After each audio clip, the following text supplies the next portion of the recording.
Did you squeeze into a Ferris wheel? No. I thought about doing this in the Ferris wheel. Well, I'm like, I wonder if Fadi will agree to squeeze into the Ferris wheel. You'll not get me that. If he did, and then we have until it goes around to finish. Salam. Walaikum Salam. How are you? Worlds is over. Yes, it is, unfortunately. Yeah. The vacation's over. We all have to go back to work. Yeah, it's just kicking us out tomorrow. Hey, at least you have till tomorrow. I have to drive like 24 plus hours. Oh, no, that's going to be fun, yeah. So, Fadi El-masri, Northside Giant. So, Australian Strongman, I think pretty much my only exposure to it is I think it was a Juji video from a few years ago where he and Tom went to Australia's Strongest Man, and it was this crazy setting things on fire, Mad Max. Is it still like that at Australia? No, I wasn't even at that one at the time. It was like back in the outback and all like tribalistic strongman stuff, group strongman. Is it more like professional now and like formal? Yeah, now it is. For the last 2 years, we're having it like at a meat stock festival where it's like all just music and meat and barbecues, and the main attraction is strongman. So it's becoming a bit more now centralized.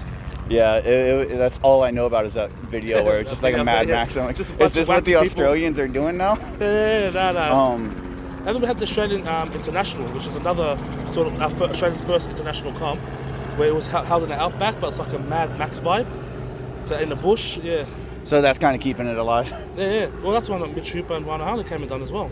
Yeah. So you've done your pro career started pretty recently, right? Yes. You've done a few.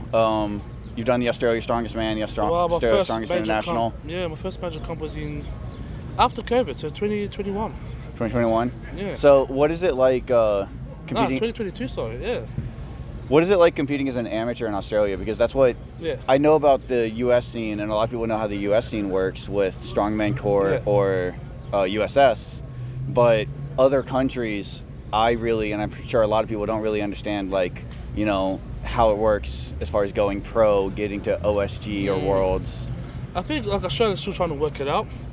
Like we had a lot of local comps, a lot of strength challenges, but then with the Australia's Strongest Man, like since COVID's finished, they've been like becoming more organised, a bit more more of a show. Is it a relatively young sport there? I'm young in the sport, so I'm not sure what it was like before then. I mean, I'm sure there was a Australia's Strongest Man before, because Eddie Williams was 2017, 2016, 2017, 2018, and then Coco was 2019, so they had Australia's Strongest Man back then. But I wasn't doing strongman yet. Yeah. So I wasn't aware of it. Dude, I mean, to start, you know, in 2021 or 2022, did you say 2022? Yes. My first ASM was in 2022, and then I started in 2021 doing like all the local comps. Yeah, that's a pretty fast. Pretty much local, national, then worlds. Yeah. And did you go through Giants Live or OSG? Neither. Neither? Neither. Yeah. Wow. Yeah. To come here in such a short time, dude. Yeah, I mean, I did like, do my own accord. I went to the Middle East Strongest Man, tried to put myself out there as much as possible. So that also helped the exposure. I was in Dubai back in 2022 as well. That's what I think. I think a lot of it is, I mean, OSG, from everything that I've seen and the athletes here, OSG seems to be kind of becoming the road to Worlds. Yes. Whether you're an amateur or a pro, if you can qualify for OSG and perform well there, even if you don't podium or don't win, that is so much exposure, and you know that'll take you leaps and bounds towards, you know, these big majors compared to something like Giants Live, where it's more European focused and it's a little harder to get into.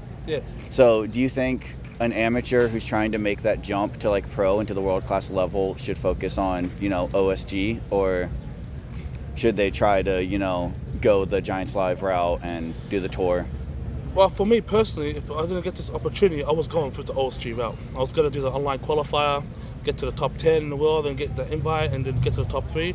That seemed the most direct route. Giants Live, it seems to be invite only, but then also doing OSG, getting top 3 gives you a Giants Live invite. Yeah. So it just works in hand in hand. It definitely seems like OSG is the way to go if you want to get to that world class level. Yeah. So it's becoming more. That's what I mean. It's becoming more centralized, more focused. Like even Matt Ragg from New Zealand, he's been doing strongman for 10 years. Well, New Zealand strongman 5 times, and then he did OSG, and the next year he's here. Yeah, and he's here, and he's destroying the finals. He's doing great in the finals for his debut year. So competing as an amateur in Australia, is it kind of one show, like in a short? Because I'm assuming the shows are very spread out as far as an amateur.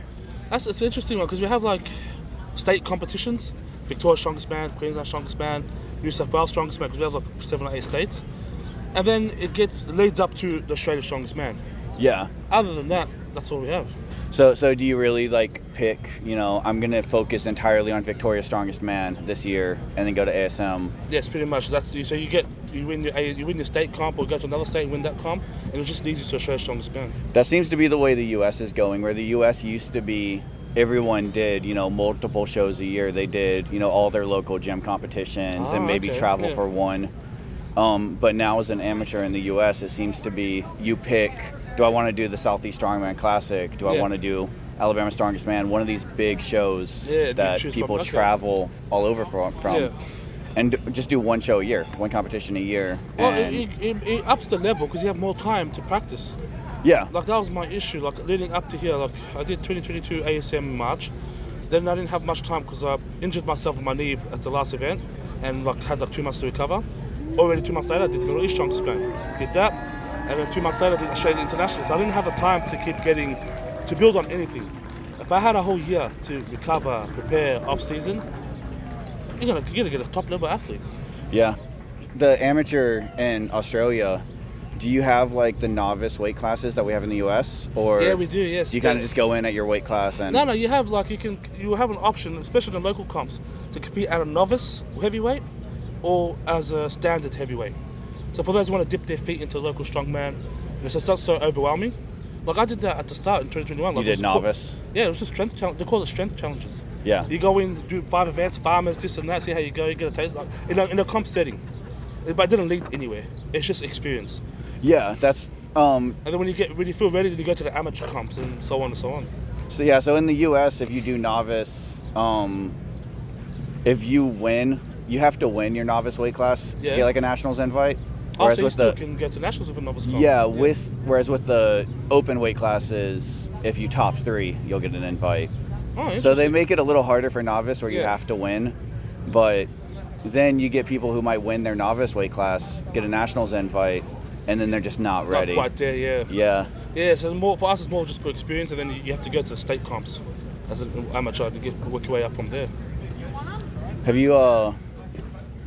you thought about doing more international competitions, besides the US? Like, have you thought about going to, like, doing a New Zealand Strongest Man, or?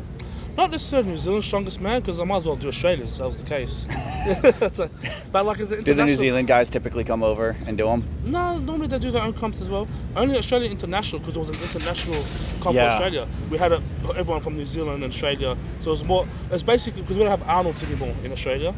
The Arnold Classic and all that? Yeah, it seemed... Well, I was talking about that with Spencer, where it seems like I was talking about that with Lynn, where the Arnold might just stay invite only. The Ohio one. Because they haven't been doing the Arnold qualifiers. They've been invite only, and they're going to be invite only for next year, as far as I've heard. Yeah, so the Australia International was the replacement for Arnold. Yeah, that's a big hit to lose that Arnold qualifier. Yeah. And because now as an Australian, how do you get to the Arnold and get on that heavy stage? It's just hopefully be good enough and get an invite. Yeah.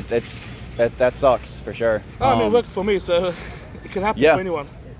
Just go out there and perform and do the best you can.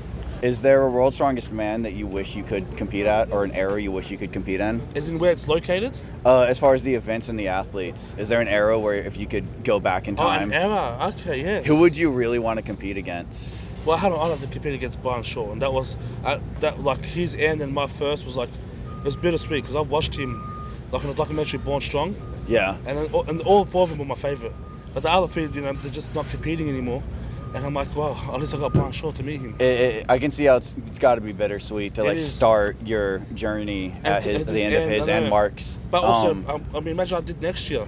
I get to be in the same show, Brian Shaw, his last show. I get to learn, pick his brain. And at the same time, you're starting a journey with a completely new generation. Guys like Yako and Matt, who are unknown quantities. Yep. So this is pretty much a whole new generation, with the exception of exciting times. with the exception of like Tom and Luke, there's not really that many people left who are from the last few years. There's even Novikov still fairly new. Pablo Kordiaka, they still got lots more. Yeah, Kordiaka, Novikov. We're gonna see a very competitive few years. Evan had a great week. I know he's a little upset, but he really. Considering his last 2 worlds, I'll be happy. Yeah, he really proved himself at this one. Yes, anyone who had any doubts after his last ones, he proved himself. He proved me, like, you know, I was a doubter. I'll say it. I was a doubter. I think he just had a run of bad luck. Yeah, he was very impressive. But about the era question, I was just thinking about that. Probably the era that was Mariusz Pudzianowski that was in. Yeah, the early that 2000s. Awesome. Yes. I think a lot of people would love to go back and compete. Yeah, I mean, he'll probably destroy us, but man, to be against that, you got to be someone better than you to get better. Something like a 2008, like young Brian, while still getting Zydrunas and those guys. Yes, those eras, yeah. Yeah. And the half full starting off. Oh, are you excited for Half Thor to come back? Yeah, but he's not coming back to Worlds though. What's he doing? Is he doing the Arnold? He'll be doing the Arnold's and Rogue. As far as I know, he'll be doing Arnold's and Rogue Invitational. That's his 2 goals. The Rogue Invitational, I really think, is something that we can look forward to, like becoming a big. That's how much more opportunities have come. I really hope Pavlo gets a Rogue invite. He deserves it. Or a Shaw invite. At least need a Rogue Invitational. I mean, I hope you do too. Man, I appreciate it. Thank you. But the Rogue Invitational and the Shaw Classic hopefully become super majors up there with Worlds, so that we have international competitions. We want to have a diverse array of world class competitions. Yeah, but every competition is something different. Like, even look at the Giant Slam, it's a 1-night show. You look at Rogue Invitational, it's a 2-day show. That's something I was talking about with Spencer, where every show is a completely different strategy. Exactly. This is a week-long competition where you're thinking, how am I going to eat? How am I going to sleep? It's basically the survival of the fittest, mentally and physically. Mentally, it's definitely wearing. Well, if you don't get enough sleep just because you're stressing, it gives you a disadvantage. Yeah, and if the DOMS catches up to you after a day or two, it gives you a disadvantage. And a 1-day show, a 2-day show, you don't have time to feel sore. Yeah. I felt sore after 2 days, and I was like waking up at Friday, I'm like, damn, if I have to compete in the finals, I don't know how I'll do this. The rest day is almost not good because that's what Spencer was saying is you don't get sore until the second day after you lift. So your rest day, you're actually getting sore on the first day of finals. Yes. So maybe 2 rest days or no rest day. Yeah, just smash it all out. 6 events in 1 day, 6 events the other, and done. I mean, that's a big difference coming from amateur to something like this. Is like every amateur show is a 1-day show. Yeah. And like Giants Live is a 1-day show. Yeah. But once you get to this pro level and like major level, you have to completely adapt how you're training, how you're going into shows. The good thing about Australia International, Australia's Strongest was ASM was a 2-day show, 4 events each day. So 8 events. Yeah, so I was kind of prepared for a 2-day show. There's 4 events each day. I'm like, okay. Dude, that's a lot. Yeah. 8 events is a lot. Yeah, but I mean, it helped. I mean, I don't feel wrecked. I don't feel destroyed after 2 days of competing. So what do you have planned after this? I know you're waiting to see if you get a Shaw or a Rogue invite. Do you have anything planned in Australia? Or? In Australia, not at the moment, because I need time to build and get stronger. But my coach now is Big Loz. Yeah. So now I've just recently joined him for the last 5 weeks. Our job was to just get as prepared as possible with whatever strength I had now. Now it's just build a new person. I need about another 5-6 months. Dude, you'll be able to go places with Loz as a coach. You'll be good. Yeah. Well, I wish you best of luck in the future. Appreciate it. Thank you. We'll keep in touch.